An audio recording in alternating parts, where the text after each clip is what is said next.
Okay, good morning, ladies and gentlemen. This is my first time in Tenerife, so I'm particularly enjoying this experience. Before I start this, and as the previous speaker Morris was saying, I shall be more or less continuing the logic of his presentation, even if we had not prepared this before, believe me. We prepared totally separate presentations, but we're perfectly in line. As you can see, the title of my presentation is A Successful Model of Vocational Education and Training Development in a Small Island State, which is what Morris was illustrating previously. The experience we've had in vocational education and what we consider to be a success story in this case. However, before I start, allow me 2 minutes just to explain historically something about Malta and education in Malta. Malta has traditionally had, I think, quite a strong educational system, both in structure and in the investment typically made in education over the years. Possibly the only weak area that we had was in fact in vocational education. It is not that we did not have vocational education, we had, but the logic, the concept behind vocational education was always. Yes. Could you please explain what do you mean by vocational education? Okay, this is a classical question. If I go into, if you do a quick internet search, you will find that there is great confusion and there is only one agreement. That everyone agrees to disagree on what vocational education is. For our understanding, I am taking vocational education to be education related to jobs and in many cases below the level of the, let's say, higher education areas. Vocational education starts more or less at, I have to talk on levels, I apologize, but the best way to explain it is I consider vocational education to start from EQF level 3 and 4 maybe, going up to level 5, and level 5 is the crossover between vocational education and the higher education area. Even the Bologna process considers higher education to start from level 5. Okay? Level 5, level 6, which is the bachelor degree, and level 5 in many cases is considered to be the short cycle within the first cycle of the Bologna, where the first cycle is the bachelor's, and the level 5 would be the short cycle, so the first 2 years of a degree.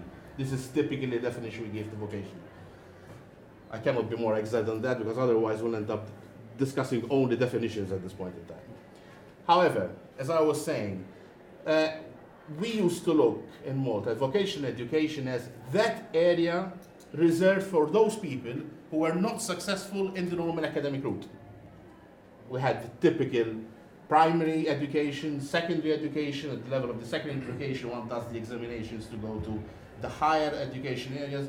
If you fail, what do? You either go out and try to find a job, or else try to find a vocational route. And the vocational route was really reserved for those people who failed academically and therefore were trained in some skill-oriented areas. So focusing mostly on the manual aspect, on the skills aspect. This is the way we used to look at it for a number of years.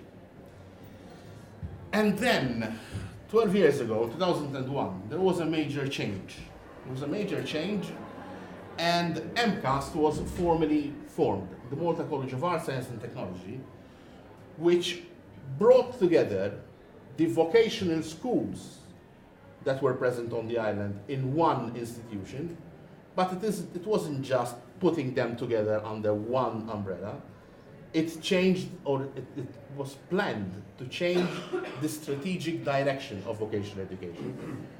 We wanted to get vocational education back on track, rather following some different routes and making it really as a realistic alternative route which could be considered eventually as at the same level or having a parity of esteem with the classical academic education. So this is the starting point. This is where we start 12 years ago. And what I'm trying to illustrate this morning is what happened in these 12 years and where we stand today. and how we did it, basically. So, some numbers about MCAS first. It was founded in 2001. The current number, this is the figure for 1st of October, 6,463. What's not listed here is we have more than 2,000, closer to 3,000 also part-time students, by the way. We have on our prospectus something like 170 courses, over 300 part-time courses. We have 10 institutes now brought together, 10 different schools if you want. And we run courses from MQF level 1 to MQF level 6. MQF stands for the Malta Qualifications Framework, which, luckily for us, happens to be exactly in line. It corresponds exactly with the European qualification level. So level 1 is level 1, and level 8 is level 8 of the EQF. We have a direct correspondence, and we have exactly the same number of levels. Now, here I try to put down, using my own words initially, why MCAS was formed. And while trying to select some words that would illustrate the concept, I happened to come across 2 paragraphs in a document written for the European Commission. And allow me to read it with you, because I think these 2 paragraphs, this one and the one following it, really give the idea of what vocational education should aim for, should strive for. It must be attractive and inclusive, with highly qualified teachers and trainers, innovative learning methods, high quality infrastructure and facilities, a high labor market relevance, and pathways to further education and training, some of which have already been mentioned by Morris. Sorry if I continue a little bit, but this is important. High quality initial VET, IVET, which enables learners to acquire specific vocational skills combined with key competencies, and which learners, parents and society at large recognize, again, as an appealing option of the same value as general education. IVET should equip learners with both key competencies and specific vocational skills. And as I said, this is taken from Vocational Education and Training for Better Skills, Growth and Jobs. It's a European Commission working document. And if you notice, I did not put the date there. It is not a mistake, actually. I just did not want to let the cat out of the bag, as the British would say. The reason for it is that this quote, this document, was actually published in 2012, 2 years ago. The point I want to make here is, what was valid, very valid for us way back in 2001, is still very much the issue today across the whole of Europe. So actions taken, strategies adopted during that time frame are still valid today. This is the point I wanted to make. Now, to achieve this, we concentrated mostly on these. I mean, Morris would argue that there were other issues as well, but I think these 5 areas.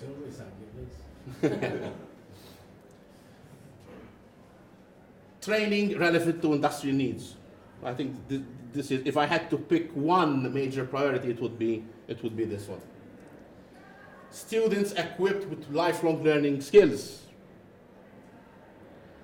Students prepared for mobility. One issue we have is demographic changes are happening so fast. We have countries that have an exuberance of one area and lack of others, and so on and so forth. So the students we prepare must be prepared to move around, and our qualifications, therefore, need to be designed in a way that can be recognized across the whole of European Union. Students offer progression routes. I think Morris was very clear on this. We need to be in a position to push people as high as they can go. And we can only do this if, while designing curricula, the curricula themselves have progression routes. And, I think this is also very important, tackle the problem of permeability to and from higher education. And I mean to and from. Because we tend to think mostly about getting people who are trained in vocational education, giving them a possible route to higher education, which is great, it's important, we have to do it. But what about the other way around? I was at a conference last week, and there were several countries who were actually quoting figures of how many of their jobless graduates are returning back to school, going back to vocational school this time. And in some cases, there were instances where they couldn't find an easy way of getting in, so they have to start very low down the ladder, and that discourages them even further. So permeability from the standard academic into the vocational is also something we should not ignore. So these are the major areas that we thought we would be working on. Now what will follow my presentation is a little bit on the actions actually taken. I'll be a little bit more practical if you want. And before I show the next slide, yes. I have a question to pose to you. Regarding the first point, at what level have you detected the needs, the muestra needs? National level or European level? Well, we were working at national level. National level. But there are many studies even at European level. I mean, obviously when designing our own curricula in Malta, we look first at skills mismatches and skills needs within our own local industries. But there are many studies even at European level which complement that. Okay? Okay. So the actions that I'll be illustrating will be focusing first on the curriculum structure, how we structured curricula, and then eventually on the processes, how we design or what actions we take in the design and the delivery and so on of the curriculum. So, in terms of structure, I'm sure this will raise some questions. The first one, we adopted very early the learning outcomes approach. Now I know, especially in the academic circles, there are many issues related to learning outcomes, big debates, some people agree, some disagree, but I think in general nowadays, there are two issues which I want to mention. Number one, let's agree at least on the fundamental concept for which learning outcomes were developed, which is shift from teacher-centered education to student-centered education. Let's stop thinking about how good we are at delivering our knowledge, at imparting knowledge, and try to focus on how good are we to actually get our students to learn. What are they learning? This is the whole concept. And I go to conferences and I hear many arguments of the type, how should I be writing this learning outcome? What action verb should I use? I'm sorry, but that is a trivial discussion. The form of expressing learning outcomes should be something which we can agree on, we can disagree on, but we can find ways and means of how to do it.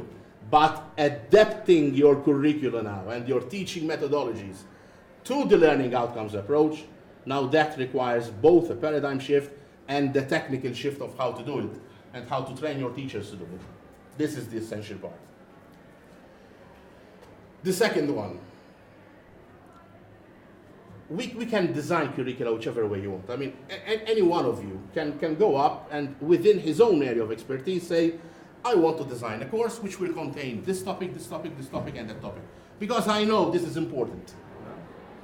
Probably we've all done it at some point or other in our lives. However, how will that course eventually be compared to other courses within the same area? Is it better? Is it worse? How can we compare it?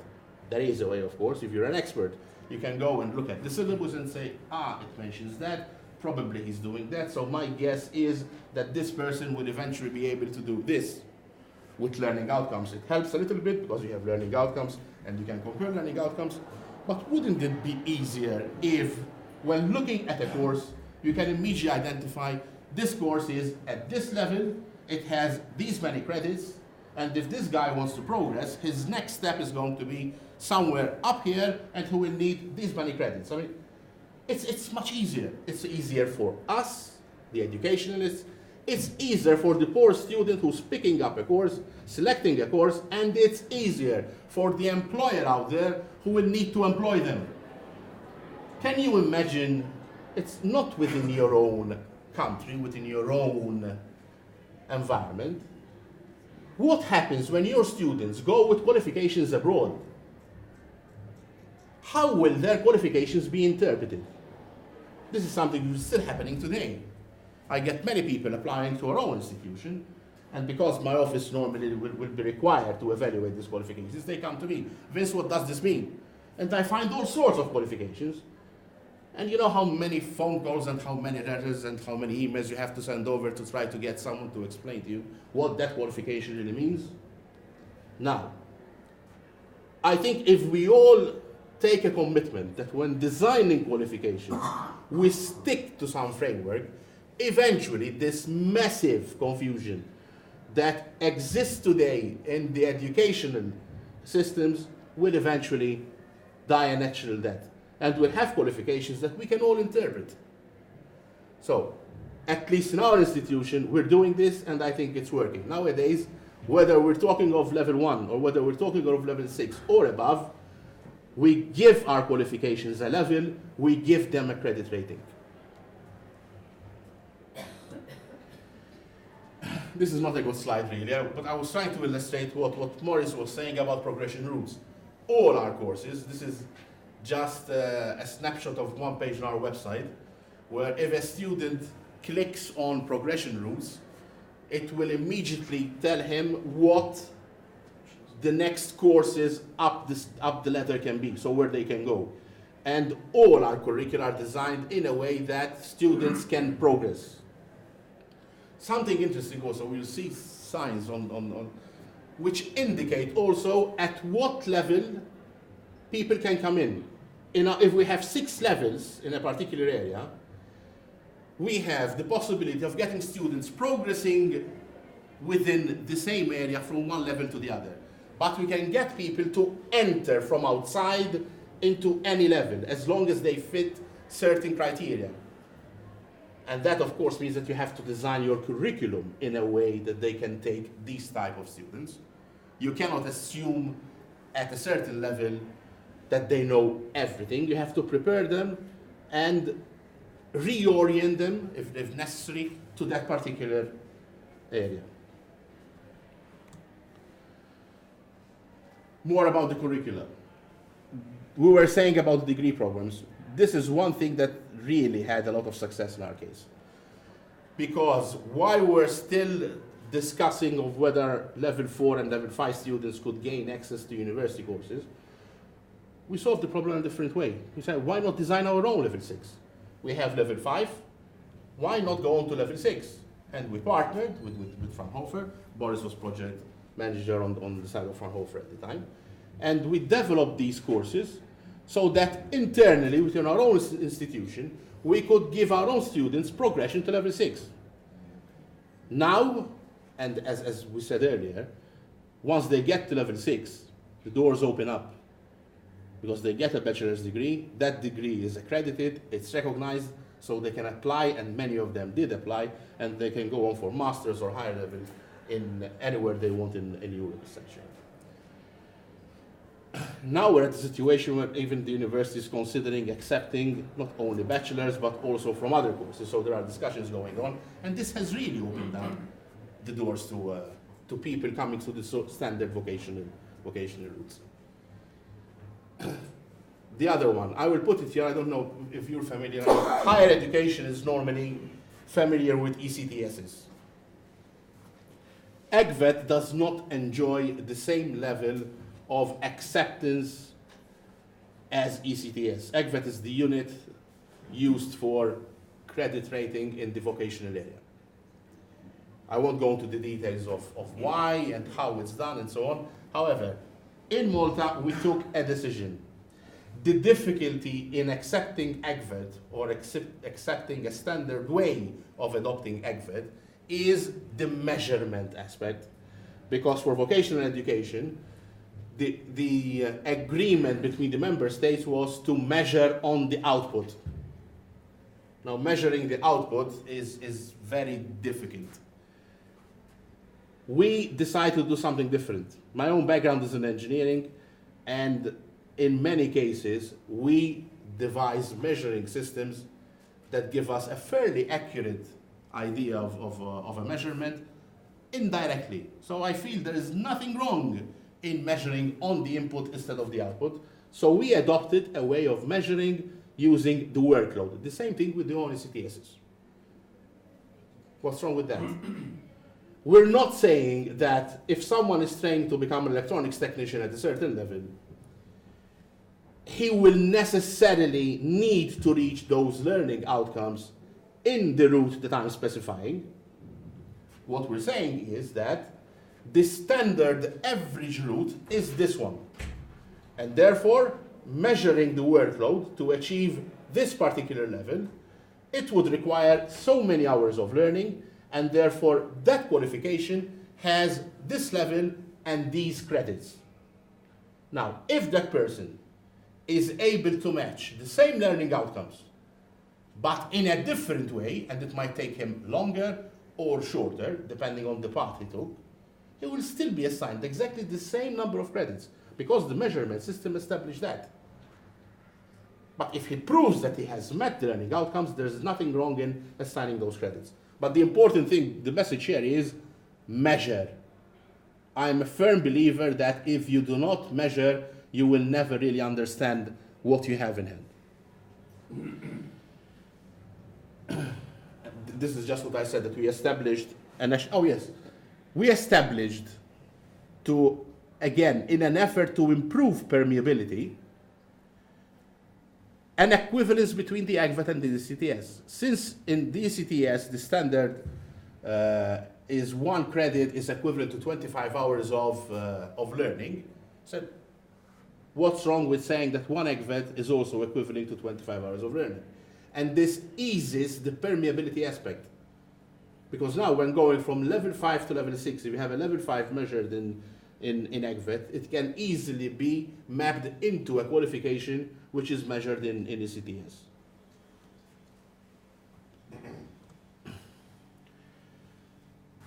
Now I'm going to talk about the process aspect rather than on the structure of the curriculum.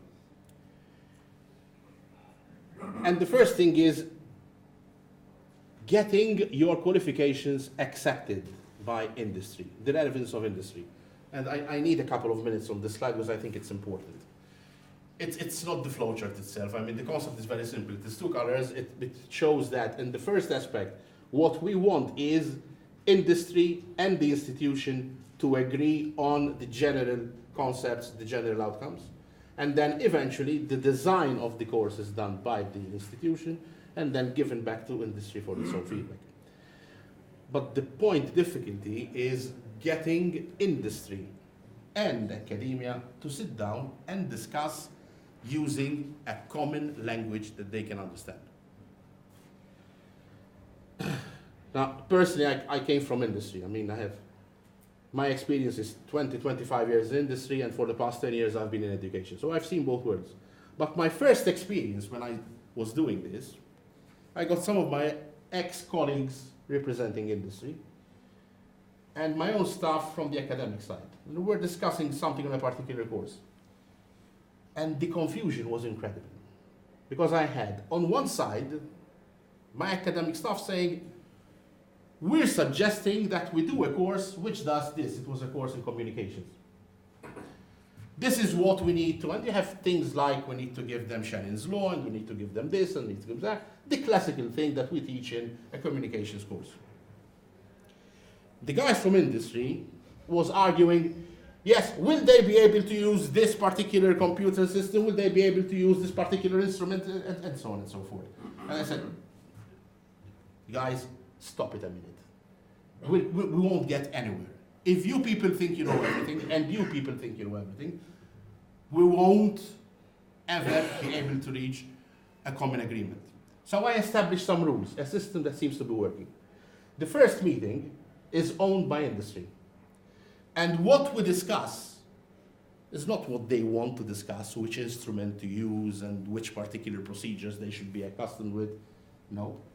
The first thing I ask for them is, tell me, what job profiles are you envisaging requiring from us in the next few years?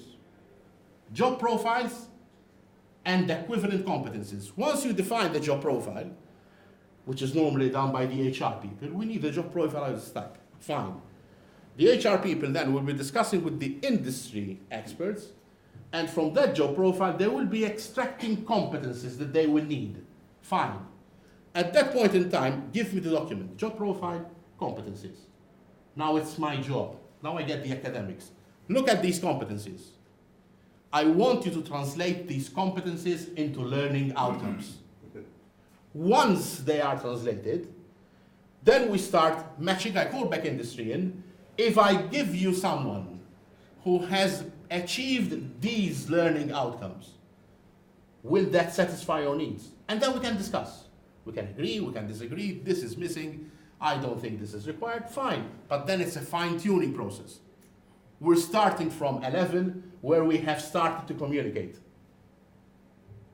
And so on and so forth. And the process works, believe me. We're adopting this, and it works. Next, this is something very important as well. Quality in delivery. I don't know what you have in your own university and how you prepare your teachers, but if there's one thing that I have realized, Maurice knows what we have in our own university and in other universities, not only in Malta, is that few universities prepare teachers for vocational education. The way we prepare teachers normally is for the classical academic type of subjects. We don't teach them anything about vocational education. So we're developing our own. We've developed our own and we train our own. But the important message here is, especially in vocational areas, we cannot have the luxury of going into the class and lecture. We need to teach. So people need to be trained to teach. And specifically for vocational people, they need to be trained. I put here just an example of the type of topics. For instance, find me a course where you will find learning for employment and the implications of that. We actually give them a course on that. Building trust through quality assurance. Typically, academics are extremely resistant to quality assurance measures. All the literature tells you that professors, lecturers, they will never look nicely, to put it mildly, at quality assurance.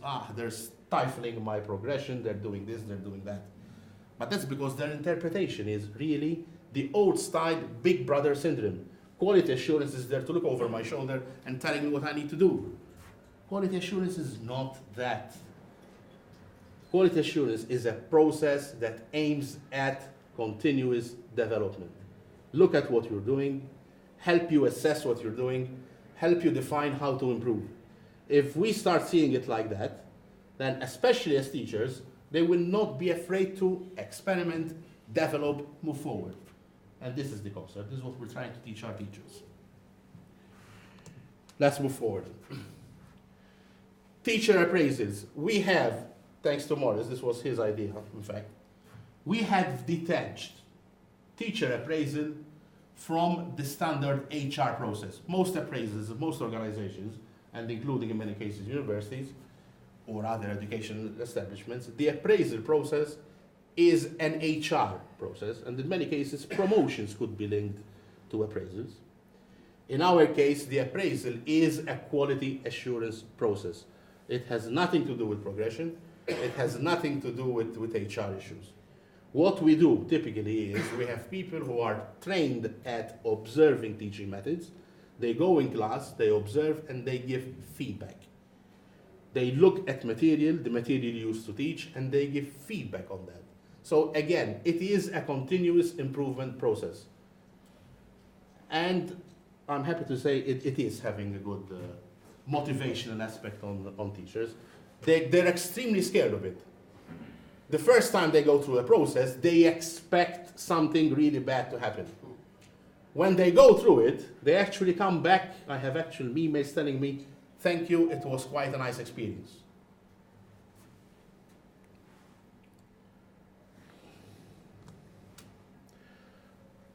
Another interesting topic for vocational education. Work-based learning. I think there is no doubt nowadays, and there is lots of literature published on this and research, that especially vocational education, but not only vocational education, benefits greatly from having work-based learning components. The transition from school to a real job environment happens in a much smoother way if you have work-based learning components. However, it is easier said than done. I mean, there are countries which have a successful system, Germany, Austria, Switzerland, with their dual system. They have something which has been established for decades now, and it's doing great for their own jobs, for their own economies. However, that system is extremely difficult to apply and practice across the other countries for one simple reason. It's very difficult to get industry to own that particular process, whereas in the countries that works, it works because industry owns the process and they want it. However, what can be done, what we're experimenting with, and I think it's something which is giving some results, is work-based learning, which is accredited academically. I won't bore you with the process, but the idea behind the whole thing is to have work-based learning modules that are defined in exactly the same rigorous way that we define the academic units. So we agree on learning outcomes, the tasks, who's going to mentor, how they're going to assess, who's responsible for the assessment. The whole process is formally documented and therefore accredited. So if we go through this process, we are certain that the output is what we need because we're actually evaluating it ourselves. And the employers are happy because they have agreed before we start on what they're going to impart. Okay, more about accreditation and so on. And this is the same thing, and we're accrediting it to the value of 12 credits, which by the way is equivalent in our case to about 10% of the qualification. Something else about assessment. Assessment is crucial. I think we all agree on this. Assessment, amongst other things, is what builds trust in a qualification. So it's important. In our cases, we're adopting a two-tier process.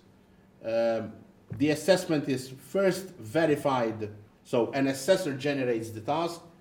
A verifier verifies that that particular task really satisfies the learning outcome or matches the learning outcome which is supposed to be assessing. And then once it is completed and corrected by the assessor, the assessment decisions are also verified again by someone else. And this two-tier process is sometimes even verified externally. Okay, this is the flowchart. So in conclusion,